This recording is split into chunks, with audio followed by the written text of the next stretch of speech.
সবুজ বনানী আর নানা রঙের পাখির মেলায় অপরূপ এক রূপ ধারণ করেছে বরগুনার সুরঞ্জনা ইকো পার্ক। বাতাসের তালে তাদের ডানা ঝাপটানোর দৃশ্য আর অবিরাম কিচিরমিচির শব্দে এক মায়াবী পরিবেশ বিরাজ করছে পুরো এলাকায়। দেশের নানা প্রান্ত থেকে আসা পাখিদের এই কলতানে স্থানটি হয়ে উঠেছে সত্যিকারের এক পাখির রাজ্য। এটা শুধু ইকো পার্কই নয়, মানুষের সঙ্গে পাখিদের বন্ধুত্ব তৈরি, প্রকৃতির ভারসাম্য রক্ষা ও জীববৈচিত্র্য সংরক্ষণের এক অনন্য দৃষ্টান্ত। পাখি পরিবেশের জন্য আমাদের খুবই গুরুত্বপূর্ণ, কেননা পাখিরা যদি না থাকতো তাহলে পরিবেশে ভারসাম্য বজায় থাকতো না। এই খাদ্যগুলো যে আপনারা তাদেরকে সংযোজন করছেন, একটা সময় দেখা যাবে যে এই পাখিরাই আপনাদের বন্ধু হয়ে গেছে।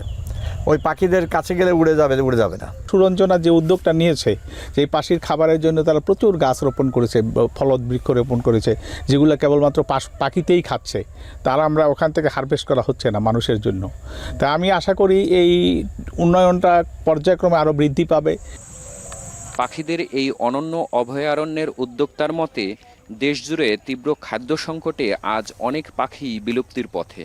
তাই পাখিদের প্রাণ বাঁচাতে তার এই ক্ষুদ্র প্রয়াস আজ ডানা মেলেছে সার্থকতায়। বিলুপ্ত প্রায় যে গাছগুলো আছে সেগুলো আমরা লাগাবো এবং আমরা ভালো ফল পেয়েছি।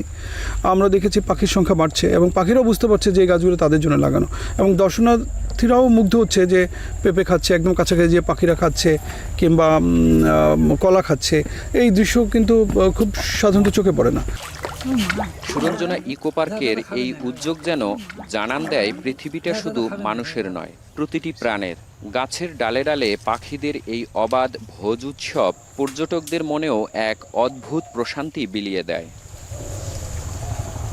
সুজনা কোন, এখন, বরগুনা।